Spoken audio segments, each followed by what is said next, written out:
আসসালামু আলাইকুম। সবাইকে স্বাগত জানাচ্ছি। আমি নাসরুল ইসলাম তন্ময়। শুরুতে বিআরবি কেবল সংবাদ শিরোনাম জানিয়ে দিব সর্বশেষ গুরুত্বপূর্ণ আপডেট সংবাদ। শুরুতেই শিরোনাম। বিএনপি চেয়ারপারসন বেগম খালেদা জিয়ার সঙ্গে ঈদের শুভেচ্ছা বিনিময় করলেন বিএনপির জাতীয় স্থায়ী কমিটির সদস্য।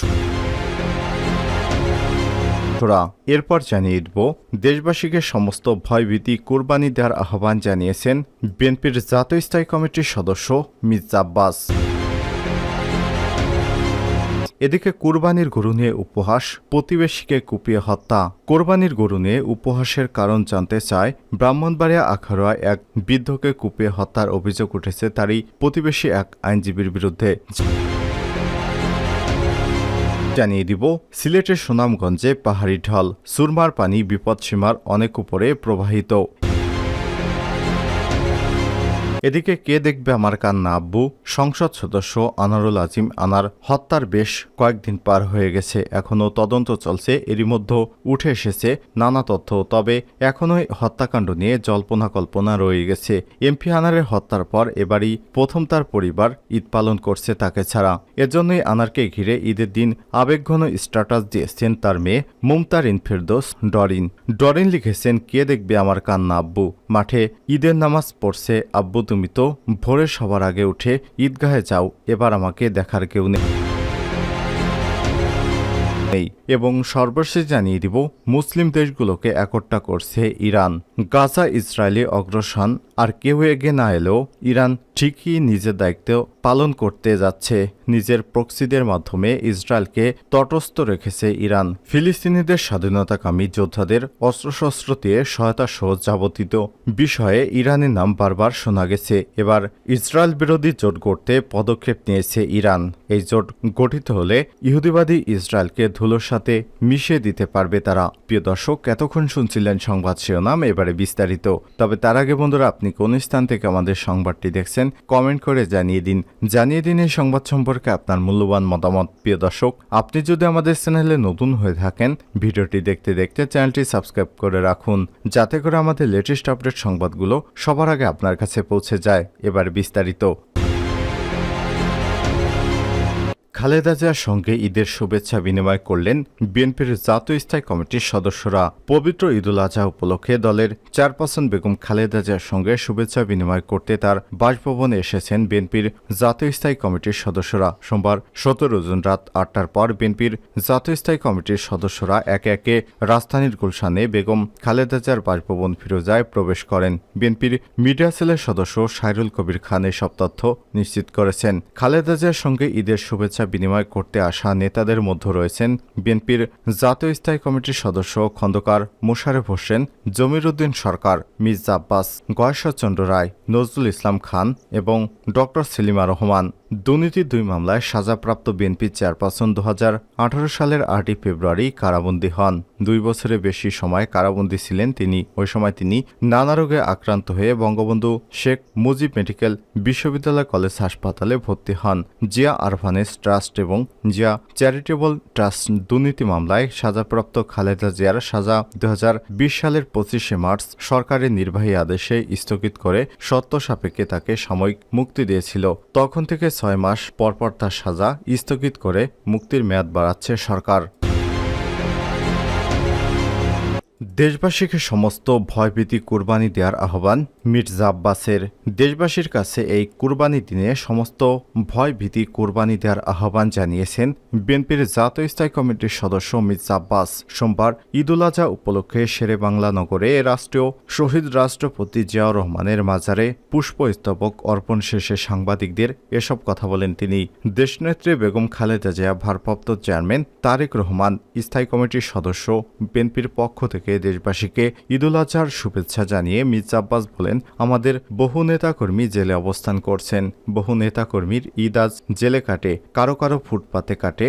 যারা ঘরে থাকতে পারেন না, সেই সকল নেতাকর্মীদের প্রতি সহানুভূতি জ্ঞাপন ছাড়া আমাদের আর কোনো রাস্তা নেই। ঈদ মানে খুশি, এই খুশি মন মানসিকতা আজ বাংলাদেশের জনগণের মাঝে নেই জানিয়ে স্থায়ী কমিটির সদস্য আরও বলেন, সকলের বেদনাগ্রস্ত মুখ, বেদনাভূত চেহারা আজ সারা দেশের মানুষ অক্টোপাসের মতো পতবন্দী হয়ে আছে। আমরা কোন দিকে যাব, কোনো দিকেই ভালো নেই, শান্তিতে আমরা কেউই নেই। সেন্ট মার্টিন একটি দ্বীপ, যেটি আমাদের অভ্যন্তরীণ, কিন্তু সেটি আজ বিচ্ছিন্ন হয়ে গেছে। সেখানে খাদ্য সামগ্রী পাঠানো যাচ্ছে না কার ভয়ে? মিয়ানমার সেনাবাহিনীর ভয়ে। অথচ এই মিয়ানমার সেনাবাহিনী 1978 সালে তৎকালীন রাষ্ট্রনায়ক শহীদ প্রেসিডেন্ট জিয়া রহমানের কাছে নত হয়ে মাপ চেয়ে বিদায় নিয়েছিল।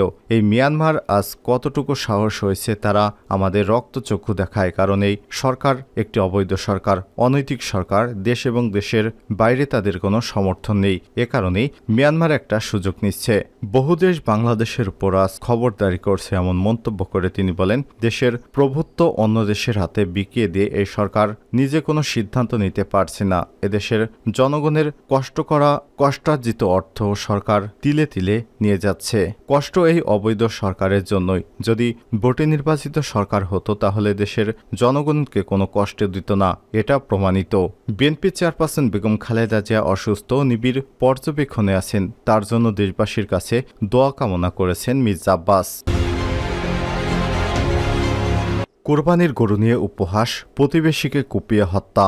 কোরবানির গরু নিয়ে উপহাসের কারণ জানতে চাওয়ায় ব্রাহ্মণবাড়িয়ার আখাউড়ায় এক বৃদ্ধকে কুপিয়ে হত্যার অভিযোগ উঠেছে তারই প্রতিবেশী এক আইনজীবীর বিরুদ্ধে। সোমবার 17 জুন সকালে ব্রাহ্মণবাড়িয়া জেনারেল হাসপাতালে চিকিৎসাধীন অবস্থায় ওই বৃদ্ধের মৃত্যু হয়। নিহত বৃদ্ধের নাম মোহাম্মদ বাবুল হোসেন, সাতকিনি উপজেলার ধরখার ইউনিয়নের রুটি গ্রামের দক্ষিণ পাড়ার বাসিন্দা। অভিযুক্ত আইনজীবী একই গ্রামের সামাদ মিয়ার ছেলে রুবেল মিয়া। নিহত বাবুল হোসেনের বড় মেয়ে পাখি আক্তার জানান, গত 2012 সালে জমির আইল কেটে নেয়াকে কেন্দ্র করে সামাদ মিয়ার সঙ্গে তার বাবা চাচাদের সংঘর্ষ হয়েছিল। সেই সময় সামাদ মিয়া এবং তার ছেলেরা আবুল হোসেনের বাম হাত এবং বাম পা ভেঙে দিয়েছিল। পরে এই ঘটনায় তাদের বিরুদ্ধে মামলা দায়ের করা হয়েছিল।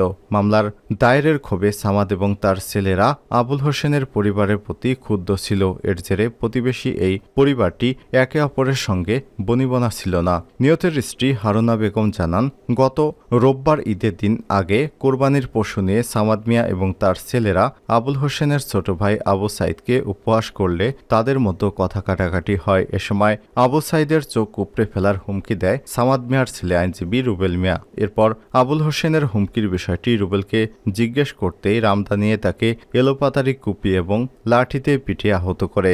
বাড়ির কাছে এই ঘটনা দেখতে পেয়ে আবুল হোসেনকে বাঁচাতে তার ভাই এবং স্ত্রী, দুই ছেলে মেয়েরা এগিয়ে আসলে তাদেরকেও পিটিয়ে আহত করা হয়। পরে অন্য প্রতিবেশীরা তাদেরকে উদ্ধার করে ব্রাহ্মণবাড়িয়া জেনারেল হাসপাতালে ভর্তি করেন। হাসপাতালে চিকিৎসাধীন অবস্থায় সোমবার সকালে আবুল হোসেন মারা যান। এর আগে তার মেয়ে মুক্তাকে উন্নত চিকিৎসার জন্য ঢাকা মেডিকেল কলেজ হাসপাতালে প্রেরণ করা হয়েছে। এদিকে খবর পেয়ে ধরখার ফাঁড়ি এবং আখাউড়া থানা পুলিশ ঘটনাস্থলে ছুটে যায়। ঘটনাস্থল দেখে ধরখার পুলিশ ফাঁড়ির এসআই আবুল কালাম জানান, ঘটনার পরপর সামাদ মিয়া এবং তার ছেলে কোরবানির পশুসহ বাড়ি থেকে পালিয়ে যায়। এই ঘটনায় আইনগত ব্যবস্থা প্রক্রিয়াধীন রয়েছে।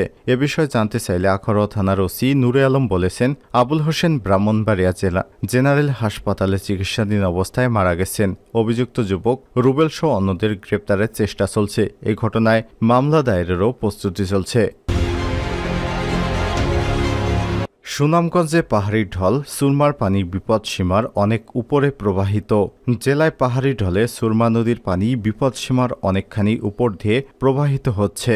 ভারতের মেঘালয় চেরাপুঞ্জিতে বৃষ্টিপাত অব্যাহত থাকায় সুনামগঞ্জের সীমান্তবর্তী সদর উপজেলার বনগাঁও, নকরিয়া সরা সীমান্ত নদী, ধোপাজান চলতি নদী, তাহিরপুর উপজেলার জাদুকাটা এবং পাটলাই নদী এবং দরবাজার উপজেলার খাসিয়ামা, সিলাই এবং সেলা নদী দিয়ে পাহাড়ি ঢলে পানি প্রবাহিত হয়ে জেলার প্রধান নদী সুরমা কানায় কানায় ভরপুর হয়ে ভাটিয়া জনপদে স্বল্প মেয়াদী বন্যার সৃষ্টি করেছে। অন্যদিকে সিলেট জেলার বন্যার পানি ছাতক উপজেলায় আঘাত হেনে জেলার অন্যতম দেখার হাওর এবং যাওয়ার হাওর অতিক্রম করে সুনামগঞ্জ শহরকে প্লাবিত করেছে। সুনামগঞ্জ পৌরসভার পূর্ব সুলতানপুর, মোহাম্মদপুর এবং নবীনগর ও উত্তর আরপিননগর, তেঘরিয়া, নতুনপাড়া সহ বর্ধিত পৌর এলাকায় জেলায় প্রায় 2.5 শতাধিক বাসাবাড়িতে পানি উঠেছে। সকাল থেকেই শহরের কাজির পয়েন্ট, তেঘরিয়া পূর্ব, সুলতানপুর এবং নতুনপাড়া সহ প্রায় 20টি আবাসিক এলাকার রাস্তাঘাট পানিতে নিমজ্জিত হয়ে